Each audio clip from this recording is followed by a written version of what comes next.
Bienvenue sur En Cinémascope, le plaisir d'être ensemble pour partager notre envie de cinéma. Bienvenue sur En Cinémascope, le cinéma en plan large, c'est pour vous.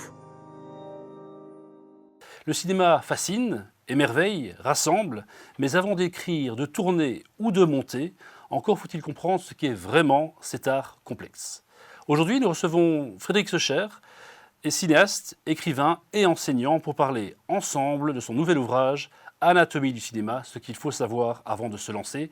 Un livre qui s'adresse à celles et ceux qui rêvent de cinéma, qui veulent le faire, le penser, le comprendre. Frédéric Secher, bonjour. Bonjour, Merci de nous accorder cet entretien. avec plaisir.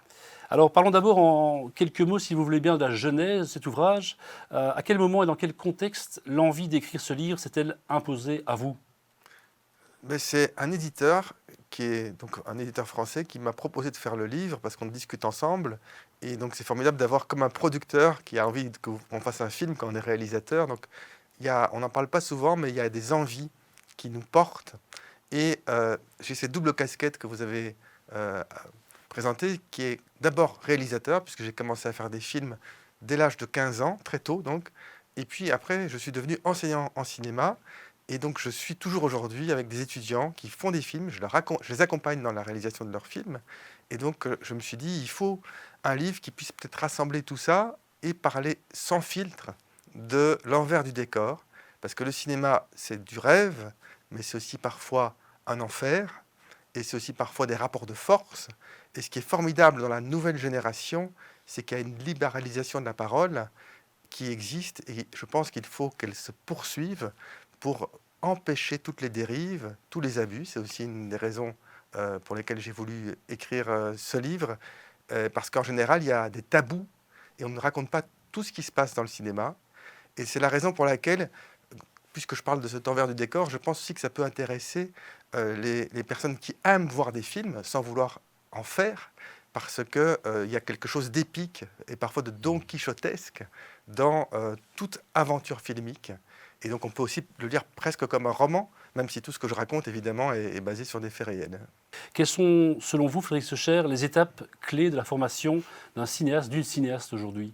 Ce qui est formidable, c'est qu'il n'y a pas de recette miracle. Alors on peut dire que c'est terrible, mais moi je trouve ça formidable. Il n'y a pas de voie toute tracée. Il ne suffit pas d'être dans une grande école de cinéma pour pouvoir être certain de faire des films. Et donc, ce qu'il faut, c'est... J'ai eu la chance, quand j'étais adolescent, naïvement, j'avais écrit à François Truffaut, et il m'a répondu. Je trouvais ça normal à l'époque, alors qu'aujourd'hui, je me rends compte de la chance que j'ai eue d'avoir sa réponse. Et quand je lui posais la question, donc j'avais 15 ans, quelle est la qualité qu'il faut avoir pour faire des films ? Et il m'a répondu, la première qualité, c'est la pugnacité, la combativité, la détermination. Et donc, je pense que c'est ça qu'il faut, c'est-à-dire vraiment vouloir. Mais pour vouloir faire des films ne suffit pas. Il faut aussi pouvoir rencontrer des personnes avec qui on va les faire, parce que c'est la particularité du cinéma, c'est qu'on ne fait pas des films tout seul. Et donc c'est merveilleux quand on arrive à fédérer des acteurs, des techniciens, quand il y a une rencontre avec un producteur qui permet au film de se faire et que ça devient une aventure collective, mais portée par l'envie d'un ou d'une cinéaste. À talent égal, je suis convaincu que c'est la personne qui sera la plus déterminée qui parviendra. Donc le talent ne suffit pas, autrement dit. Le talent, c'est subjectif, mais il ne suffit pas. Il faut vraiment avoir cette envie plus forte que tout pour pouvoir faire des films. Alors vous écrivez que le monde du cinéma se divise entre ceux qui considèrent que l'histoire qu'un film raconte prime sur tout le reste et ceux qui considèrent que la manière dont un film est mis en scène prévaut. Où vous situez-vous exactement, Frédéric Secher ? Je ne suis pourtant pas jésuite, mais je me dirais, j'aimerais bien que les deux soient réunis. C'est-à-dire que je pense que le scénario, c'est très important. Et souvent, on sous-estime le travail des scénaristes, mais qu'il y a aussi une écriture par la réalisation. Et surtout, si on entend par réalisation tous les éléments constitutifs de la mise en scène. Par exemple, on change une musique sur un film, on n'aura pas les mêmes émotions.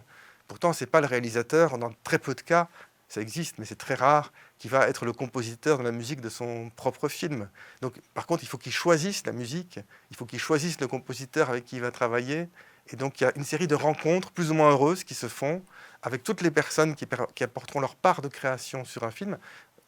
Pour revenir sur le meilleur scénario du monde, mal interprété, ne peut pas donner un bon film. Donc Mhm. évidemment, le choix des acteurs et le talent des acteurs qui interpréteront les personnages feront que le film sera plus ou moins réussi aussi. Et donc c'est tous ces éléments qui vont s'agréger. Et le rôle du réalisateur, comme un chef d'orchestre, c'est de réunir toutes les personnes qui artistiquement permettront au film d'être le meilleur possible. Vous comparez, je pense, dans votre livre, le réalisateur, la réalisatrice, au capitaine d'un bateau, d'un navire qui doit arriver à bon port. Il y a aussi une part comment dire, étrange. C'est quand même un des rares métiers où il faut s'entourer des personnes qui sont plus talentueuses que vous, chacune dans leur domaine. Car pratiquement aucun réalisateur, aucune réalisatrice n'est compétent à la fois à l'image, au Au son. son, au montage, à la musique, donc au jeu.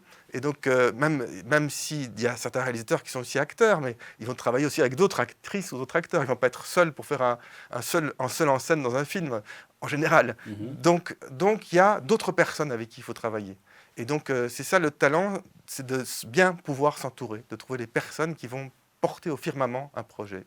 Puisqu'un réalisateur, une réalisatrice, c'est aussi quelqu'un qui va convaincre que son propos mérite d'être défendu par la personne en question, maintenant et avec des images en mouvement. Donc c'est tout ça, Oui, finalement, mais il y a, j'en parle dans le livre, beaucoup d'a priori qui existent dans les commissions de films, dans les financiers. Par exemple, le dernier film que j'ai réalisé à ce jour, qui s'appelle Le cours de la vie, a été refusé à 3 reprises par la commission du film en Belgique.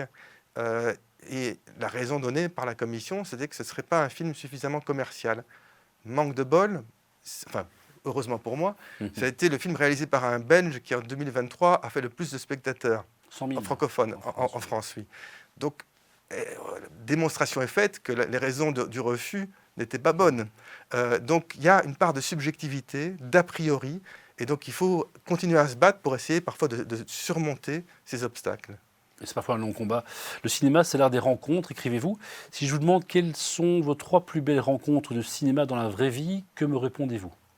Sans hésiter, Michael Lonsdal, qui est un immense acteur, qui me manque beaucoup, À la voix très particulière, à la physique voix très aussi. physique, mais on déjeunait régulièrement ensemble, et j'adorais parler de religion avec lui, parce que je suis profondément athée, lui est était profondément croyant, et il y avait un respect, moi de sa croyance, et lui de mon incroyance. Et je trouve ça formidable quand il y a 2 personnes qui n'ont pas les mêmes idées, qu'elles peuvent se retrouver et dialoguer ensemble, au-delà évidemment de l'immense comédien qu'il était. C'était Micheline Prel, la doyenne du cinéma français, qui est morte à 101 ans, Oui. et qui disait, jusqu'à 99 ans, elle a été voir des films en salle, toutes les semaines, les nouveaux films, et qui disait, et je pense qu'on peut faire cette devise nôtre, restons curieux.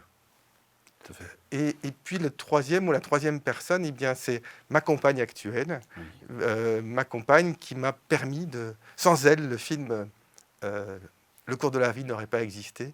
Et on a besoin, quand on est cinéaste, d'avoir un producteur, un scénariste, un compagnon ou une compagne qui puisse vous accompagner, vous suivre, croire au projet avec vous. Parce que c'est extrêmement accaparant de faire un film, et donc il y a besoin de ces élans. Et donc sans elle, je ne serais pas là aujourd'hui.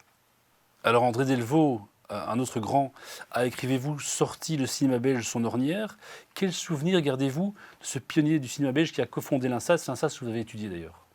Ben, j'en garde un très très bon souvenir, puisque c'était à l'époque le cinéaste belge le plus connu.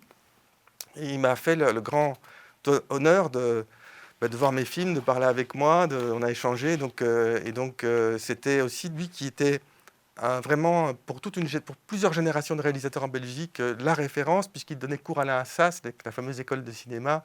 Et donc j'ai été son étudiant. Avant moi, il y avait eu Jacques Van der Maal, il y avait eu Chantal Akerman, qui avait été ses étudiants aussi. Et donc il y avait une sorte de transmission, et aussi plein de réflexions passionnantes, comme par exemple, il disait souvent que quand on fait un film, il faut aussi penser à la production.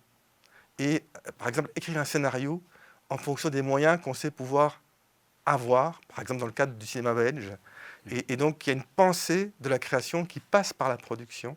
Et donc ça, c'est par exemple quelque chose qu'il m'a transmis, enfin en tout cas une réflexion qui me paraît importante et que je continue à essayer moi-même de transmettre à mes étudiants aujourd'hui. Avec le cours de la vie, vous avez un budget assez limité. J'aurais aimé avoir plus de budget, mais du C'est coup, ça. ça force à trouver des solutions.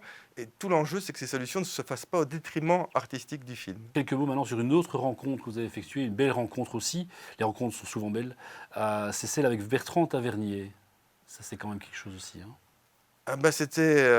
Alors, je vais vous raconter. Je raconte cette anecdote dans le livre, mais qui pour moi est vraiment parlante pour qui était Bertrand Tavernier. Bertrand Tavernier, cinéaste, cinéphile, passeur, passionné et généreux. Et peu de temps avant sa mort, je ne savais pas qu'il était à ce point malade. Oui. Je reçois un mail de lui et qui me dit: Frédéric, je vous écris pour vous dire que je crois en vous comme cinéaste, continuez. Je me dis: mais pourquoi m'écrit-il ce mail? Je ne comprenais pas. Un mois après, j'apprends sa mort, et donc c'était ses mots d'adieu. Je trouve ça d'une générosité et d'un altruisme incroyable. Quelqu'un qui est en train de mourir et qui écrit ça. Et donc, c'était un grand cinéaste. Et je pense que c'est important. Je pense qu'il y a peu de cinéastes qui, comme lui, avaient cette générosité.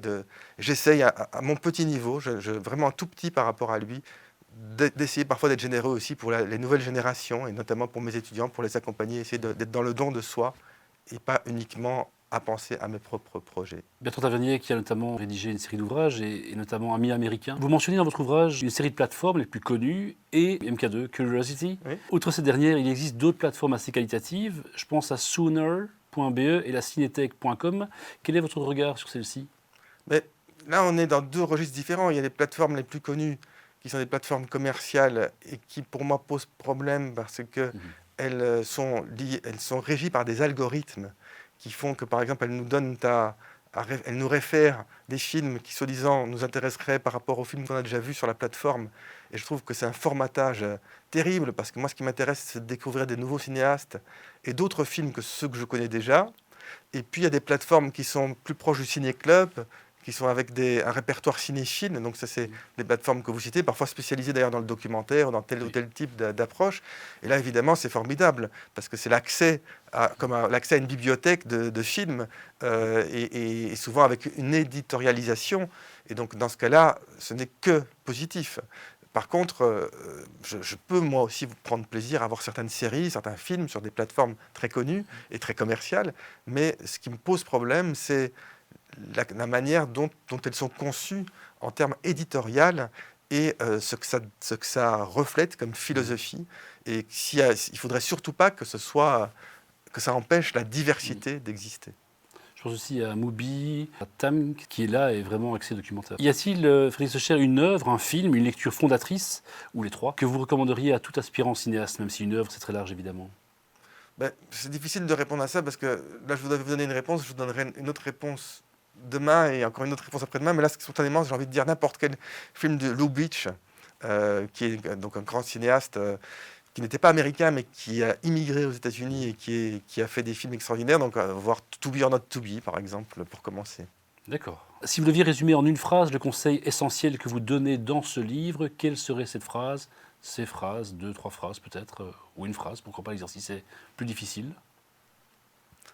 Faisons que nos vies soient comme un film de cinéma, et faisons dans le cinéma que les personnes se respectent, et battons-nous pour que le respect soit au cœur de l'aventure filmique. Sur mon premier long métrage, j'ai écrit un livre qui s'appelle Main basse sur le film. C'est comme ça que j'ai rencontré Bertrand Tavernier, d'ailleurs, qui avait accepté d'en faire la préface, et qui disait qu'il fallait que quand on donne des cours de cinéma, il fallait dire aux étudiants que ça pouvait très mal se passer un tournage, parce que j'avais un premier long métrage qui s'est très mal passé, et j'ai écrit un livre pour raconter comment c'était mal passé. Pourquoi? Pour que ça puisse servir aux autres, parce que dans le cinéma, il y a ce curieux cocktail entre ambition artistique et enjeu économique, et parfois ça peut être explosif, ce cocktail, et surtout si on en rajoute un zeste d'ego. Et il y a beaucoup de personnes qui ont beaucoup d'ego dans les films, les réalisateurs, il faut le reconnaître, mais aussi les comédiens, ça c'est impensif, mais aussi, ce qui est moins connu, les techniciens parfois ont aussi beaucoup d'ego, et donc tous ces égos réunis, ça peut formidablement bien se passer, comme devenir un cauchemar. Et donc, je pense que c'est important de transmettre cela, d'en avoir conscience. Mais j'ai aussi pris un immense plaisir, par exemple, sur mon dernier tournage, où tout s'est passé merveilleusement avec tout le monde, acteurs, équipe, production. Et donc, pourquoi? Parce que chacun était à sa place, chacun était heureux d'y être, et que chacun souhaitait être dans ce film. Donc ça repose la question, d'où ma responsabilité, d'ailleurs sur mon premier long métrage, hein, qui est réel, c'est de bien pouvoir s'entourer, de ne travailler qu'avec des personnes avec qui vous avez envie de travailler, et réciproquement. Et donc s'il n'y a pas cette envie réciproque de travailler ensemble sur un film, je pense qu'il ne faut pas le faire. Qu'aimeriez-vous que les lecteurs retiennent avant tout en refermant votre livre « Anatomie du cinéma » ?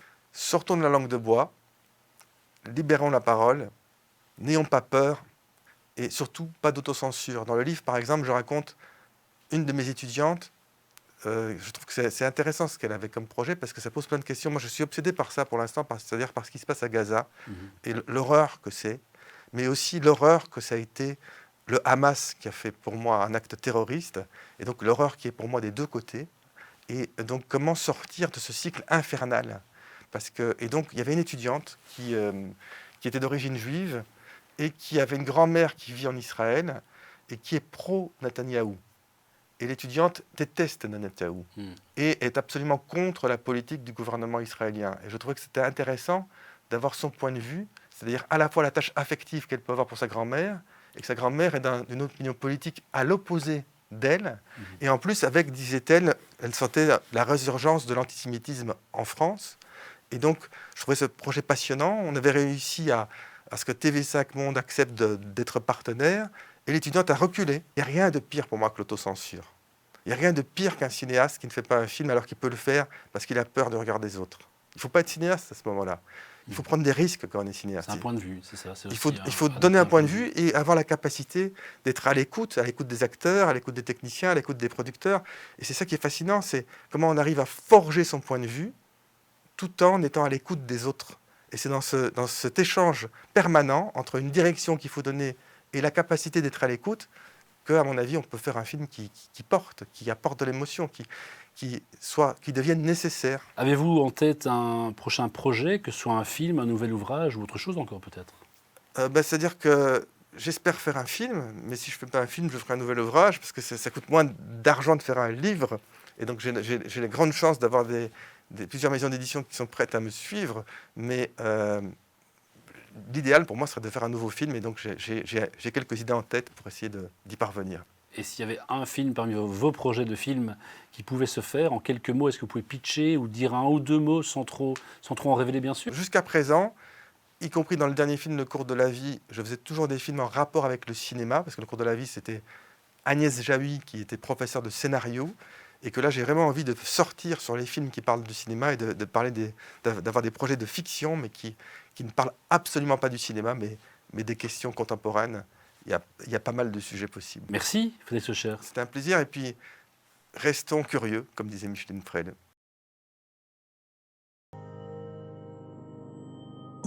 Retrouvez-nous sur encinémascope.be et sur les réseaux sociaux. Bon film!